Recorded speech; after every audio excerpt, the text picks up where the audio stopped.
श्रीमद् वाल्मीकि रामायण अयोध्या कांड 16वां सर्ग। सुमंत का श्री राम को महाराज का संदेश सुनाना। श्री राम का मार्ग में स्त्री पुरुषों की बातें सुनते हुए जाना। पुरातन वृत्तांतों के ज्ञाता सूत सुमंत मनुष्यों की भीड़ से भरे हुए उस अंतापुर के द्वार को लांघकर महल की एकांत कक्ष में जा पहुंचे, जहां भीड़ बिल्कुल ना थी। वहां श्री राम के चरणों में अनुराग रखने वाले एकाग्रचित एवं सावधान पुरुष प्रास और धनुष आदि लिए डटे हुए थे। उनके कानों में शुद्ध स्वर्ण के बने हुए कुंडल झलमला रहे थे। उस ड्योढ़ी में सुमंत ने गेरुओं वस्त्र पहने हुए और हाथों में छड़ी लिए वस्त्र आभूषणों से अलंकृत बहुत से वृद्ध पुरुष बड़ी सावधानी के साथ द्वार पर बैठे दिखाई देते थे, जो अंतापुर की स्त्रियों के अध्यक्ष संरक्षक थे। सुमंत को आता देख श्री राम के प्रिय करने की इच्छा वाले वे सभी पुरुष सहसा वेगपूर्वक आसनों से उठकर खड़े हो गए। राजसेवा में अत्यंत कुशल तथा विनीत हृदय वाले सूतपुत्र सुमंत ने उनसे कहा, आप लोग श्री रामचंद्र जी से शीघ्र जाकर कहें कि सुमंत दरवाजे पर खड़े हैं। स्वामी का प्रिय करने की इच्छा वाले वे सब सेवक श्री रामचंद्र जी के पास जा पहुंचे। उस समय श्री राम अपनी धर्मपत्नी सीता के साथ विराजमान थे। उन सेवकों ने शीघ्र ही उन्हें सुमंत का संदेश सुना दिया। द्वार रक्षकों द्वारा दी हुई सूचना पाकर श्री राम ने पिता की प्रसन्नता के लिए उनके अंतरंग सेवक सुमंत को वहीं अंतापुर में बुलवा लिया।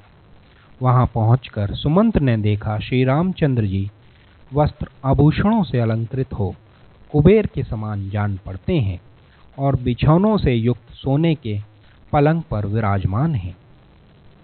शत्रुओं को संताप देने वाले रघुनाथ जी को के श्रीअंगों में वराह की रुधिर की भांति लाल, पवित्र और सुगंधित उत्तम चंदन का लेप लगा हुआ है और देवी सीता उनके पास बैठकर अपने हाथ से चंवर डुला रही हैं।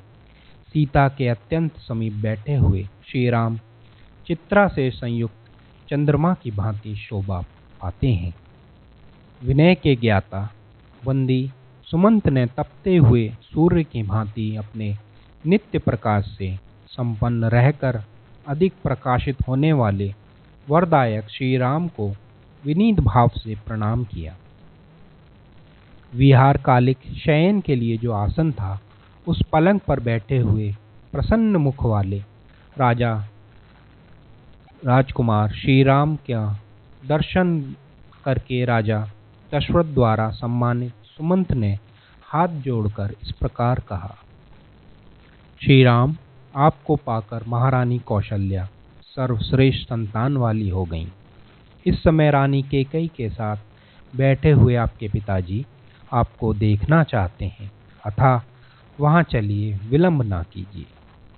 सुमंत के ऐसा कहने पर महातेजस्वी नरश्रेष्ठ श्री राम ने सीता जी का सम्मान करते हुए प्रसन्नतापूर्वक उनसे इस प्रकार कहा, देवी, जान पड़ता है पिताजी और माता कैकेयी दोनों मिलकर मेरे विषय में ही कुछ विचार कर रहे हैं।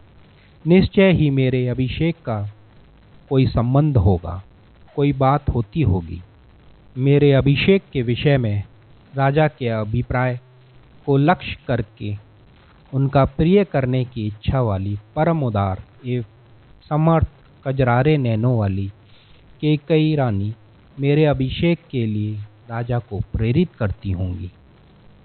मेरी माता कैकेयी राजकुमारी इस समाचार से बहुत प्रसन्न हुई होंगी। वे महाराज का हित चाहने वाली और उनकी अनुगामिनी हैं। साथ ही वे मेरा भी भला चाहती हैं, अतः वे महाराज को अभिषेक करने के लिए जल्दी करने को कहती होंगी।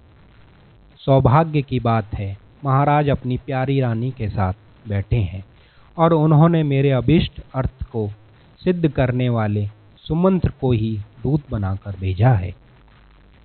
जैसी वहाँ अंतरंग परिषद बैठी है, वैसे ही दूत सुमंत जी यहाँ पधारे हैं। अवश्य आज ही महाराज मुझे युवराज के पद पर अभिषिक्त करेंगे, अतः मैं प्रसन्नतापूर्वक यहाँ से शीघ्र जाकर महाराज का दर्शन करूँगा। तुम परिजनों के साथ यहाँ सुखपूर्वक बैठो और आनंद करो। पति से इस प्रकार सम्मानित होकर कजरारे नेत्र वाली सीता देवी उनका मंगल चिंतन करती हुई स्वामी के साथ साथ द्वार तक उन्हें पहुंचाने के लिए आई।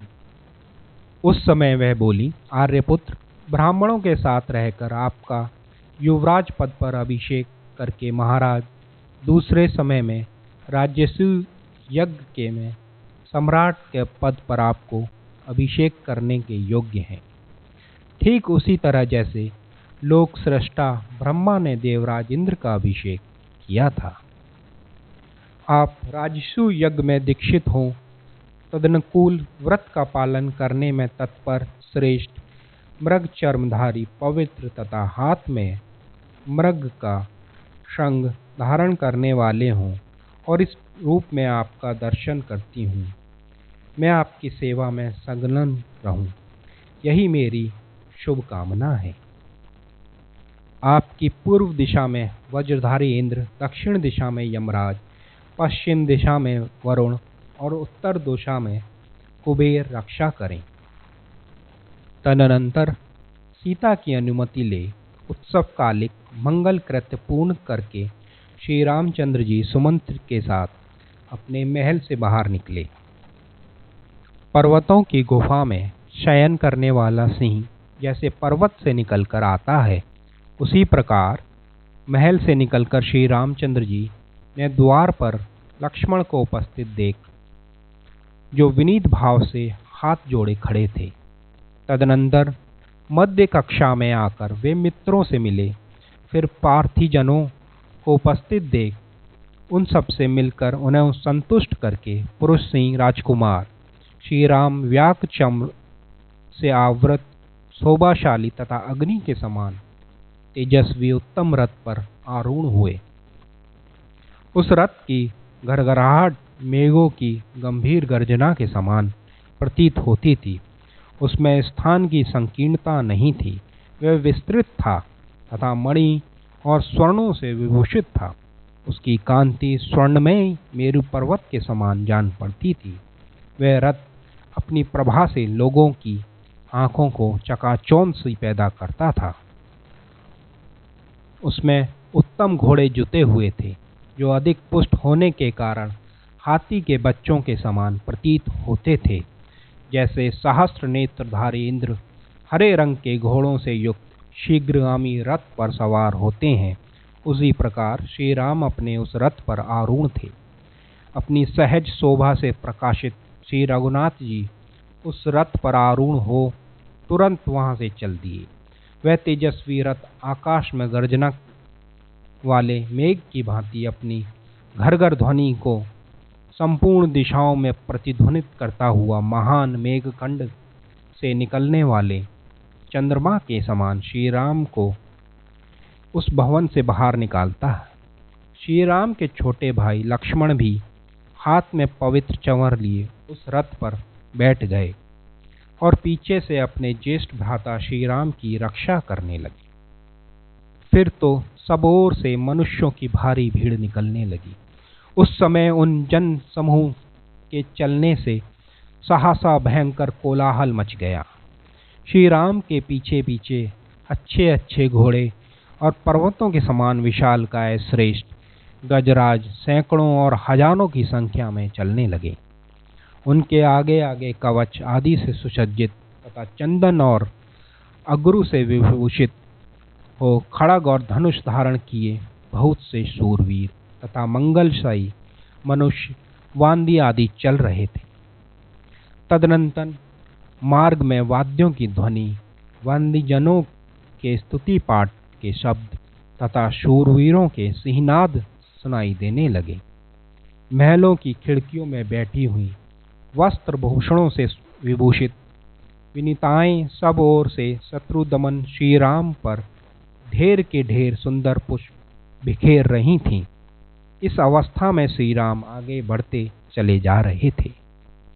उस समय अट्टालिकाओं और भूतलों पर खड़ी हुई स्वर्ग सुंदरियों युवतियां श्री राम के प्रिय करने की इच्छा से श्रेष्ठ वचनों द्वारा उनकी स्तुति गान करने लगी।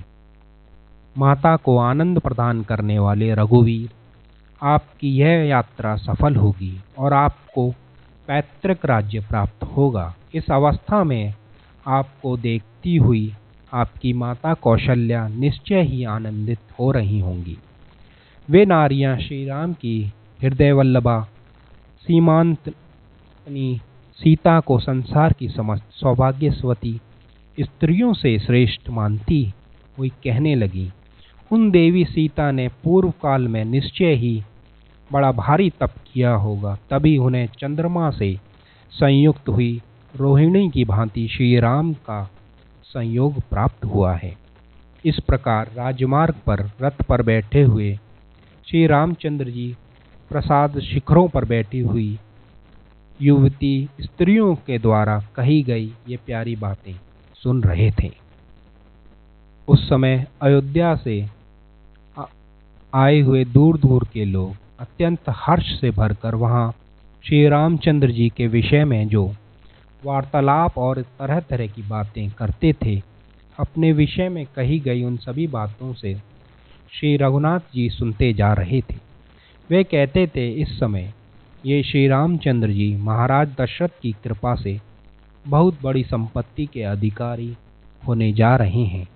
अब हम सब लोगों को समस्त कामनाएं पूर्ण होंगी, क्योंकि ये श्री राम हमारे शासक होंगे। यदि यह सारा राज्य चिरकाल के लिए इनके हाथ में आ जाए तो इस जगत की समस्त जनता के लिए यह महान लाभ होगा। इनका राजा होना कभी किसी को अप्रिय नहीं होगा और किसी को कोई दुख भी नहीं देखना पड़ेगा। हिनहिनाते हुए घोड़ों, चिंगाड़ते हुए हाथियों, जय जयकार करते हुए आगे चलने वाले, वंदी स्तुति पाठ करने वाले, सूतों वंश की वृद्धि वाले, बैखान वाले, मगधों तथा सर्वश्रेष्ठ गुण गायकों के तमुल घोष के बीच उन वंदी आदि से पूजित एवं प्रशंसित होते हुए श्री रामचंद्र जी कुबेर के समान चल रहे थे। यात्रा करते हुए श्री राम ने उस विशाल राजमार्ग को देखा जो हथनियों मत वाले हाथियों, रथों और घोड़ों से खचाखच भरा हुआ था। उसके प्रत्येक चौराहे पर मनुष्यों की भारी भीड़ इकट्ठा थी। उनके दोनों पार्श्व भागों में प्राचारू रत्नों से भरी हुई दुकानें थीं तथा विक्रय के योग्य और बहुत से द्रव्यों के ढेर वहां दिखाई पड़ते थे। वह राजमार्ग बहुत ही साफ सुथरा था। इस प्रकार श्रीमद् वाल्मीकि रामायण के अयोध्या कांड का 16वां सर्ग पूर्ण हुआ। जय श्री राम।